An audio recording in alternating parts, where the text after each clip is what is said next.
I'm glad to be here here in Delaware. Heeding God's Call is, well, I'll tell you a little bit about myself first. I guess it's, I think, a good way to introduce the issue of gun violence because, like Cassandra, I'm a survivor of gun violence as well. I actually had about a 25-year career in international business. I used to travel around the world and set up sales networks for American-made products and so on. And in November 1994, a couple of days before Thanksgiving, as I was getting my son and I ready to go visit my family in Maryland, and I got a call from my only sister, Lisa, to tell me that our only brother, FBI Special Agent Mike Miller, had been shot and killed earlier in the day. This is a famous incident in Washington still, many years later, when a man walked into the district building, the police headquarters, with a MAC-10, which is an assault pistol. It's about this big, had a 30-bullet clip, small enough to fit under his jacket. And he walked right in, walked up to the second floor. He was looking for the chief of homicide, and he saw on the nameplate on the door, homicide, although it was the cold case homicide squad. And he opened the door and pulled out his MAC and opened fire. Two FBI agents, including my brother Mike, were killed, and a DC police sergeant also killed. A teenage girl just happened to be in the room, was grievously wounded, and a third FBI agent was shot 8 times, but managed to get out of the room as well. My organization, Heeding God's Call, it's a bit different from other gun violence prevention organizations. It's totally faith-based, it's totally grassroots. We focus our major attention on gun shops, gun retailers. The reason being is that every first sale, the first time a gun is sold in the United States, it's sold by a gun shop. And our view is, if all the guns are coming out of gun dealers, and we know so many of them are reaching the street and being sold illegally on the street to the criminal market, then we're going to focus our attention right at that point, right at that critical juncture, if you will. So what we do is we actually go and meet with gun shop owners. When I say we, I mean it's a collection of faith leaders, and I tag along, and we go meet with them and we seek to persuade them to adopt a code of conduct that has 10 business principles or practices. This code of conduct was actually developed by Mayors Against Illegal Guns in conjunction with Walmart. Now, it's nice to say something nice about Walmart for once. I don't normally do that, but Walmart sat down with Mayors Against Illegal Guns, and they put together this code. They call it the Responsible Firearms Retailer Partnership. These 10 points are not burdensome. They're things like requiring gun dealers to do background checks on all their employees. There are a lot of gun dealers who don't do that. So they may require a background check on you if you come in to buy a gun, but they maybe haven't done a background check on their nephew who's standing back there and selling guns and who may be a prohibited possessor and so on. Things like videotaping the point of sale for each sale of a gun. Well, we all know in our daily lives when we go out and buy anything, there's a video camera there. The only place there's not a video camera is in a gun shop. And this is critical stuff. The reason that banks started the business of putting cameras in their establishments. And the whole idea was, as much as anything, was to discourage bank robbers who thought they might be filmed. And that's why the 7-Elevens and every place, the Wawas and so on have, but not gun shops. And we believe that it only makes sense for them to have those. And there are other principles, but they're not burdensome and they only make sense. And we go talk to the gun shop owner and we say to them very clearly, on such and such a day, we're going to be out here with a lot of people in front of your gun shop. We're going to get a permit from the police to do it. And we hope that we're out there because you've agreed to adopt our code of conduct, that we'll be out there celebrating you as a good citizen. But if you don't agree to adopt the code of conduct, it's going to be something else. And we began in Martin Luther King weekend in 2009. Harvey was part of this. And we went to Colosimo's Gun Center on Spring Garden Street in Philadelphia. And we met twice with Mr. Colosimo. At first it looked like he might actually adopt the code, but then the NRA got to him and he declined. So on Martin Luther King weekend, we did a rally right in front of his store. We had 250 people in an incredibly cold day. And I mean cold, because I lived in Chicago, and this was Chicago cold. And we began with that, and then we kept on. And this is what makes us different from the typical, I think, many organizations, that we're about sustained action. We're not about a one-time rally. We're not about a one-time memorial. We're about being out there until we bring about change. So we did what we call public witnesses, people coming for an hour once a week in front of the store with signs, singing, praying, being together with other people of faith. And we did it in front of Colosimo's for 9 months. We started in January, we went through the summer. In the summertime, attendance started to drop, as it does for anything. And by August, one day there were just 2 of us out there. But we were there. So we did a fall kickoff on the International Day of Prayer for Peace, September 21st. Had 75 people out. The next day, the U.S. Attorney for Eastern Pennsylvania announced that the store was being shuttered because he had been doing exactly what we said he'd been doing, namely knowingly selling to straw buyers, and exactly what he said, oh, I would never do that. So that store's closed, and I'm happy to say that. This was a store that supplied 20% of the guns traced from crime in Philadelphia.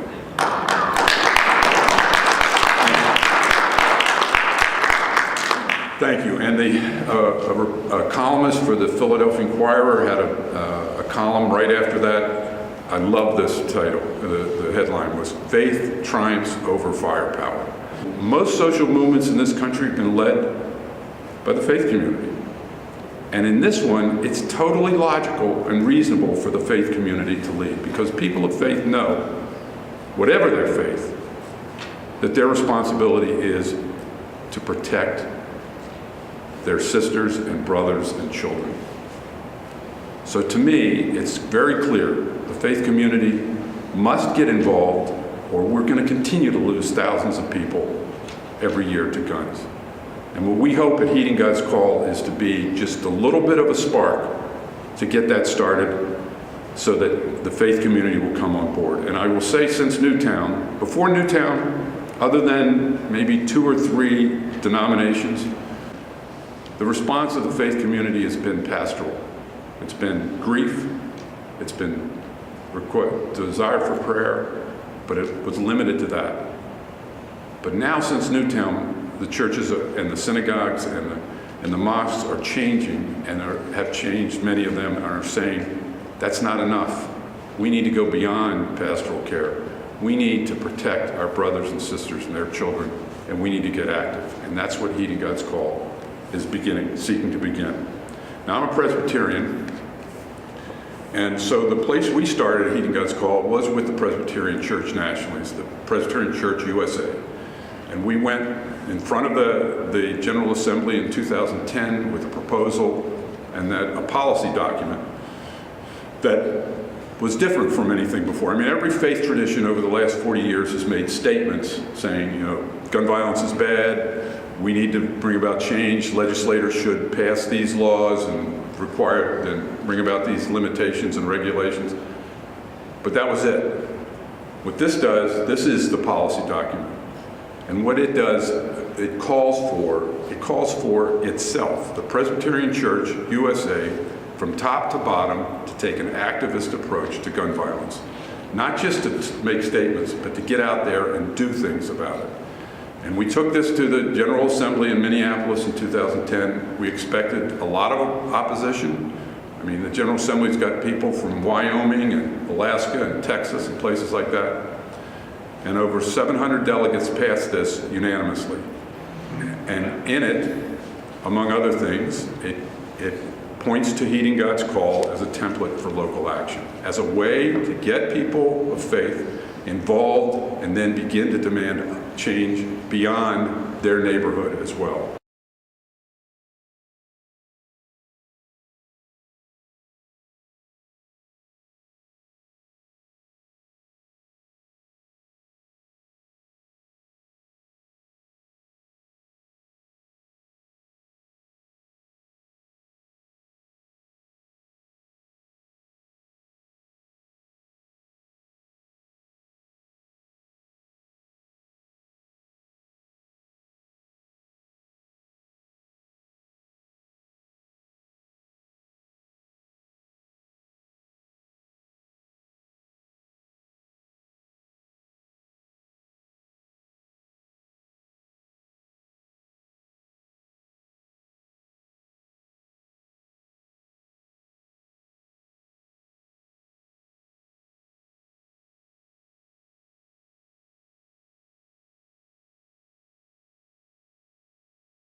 They're 35, 40, 45 minutes or whatever. Before we go in there, we reach out to all the faith communities in the neighborhood, tell them what we're going to be doing, ask them to promote it a little bit, and we get good crowds at these things.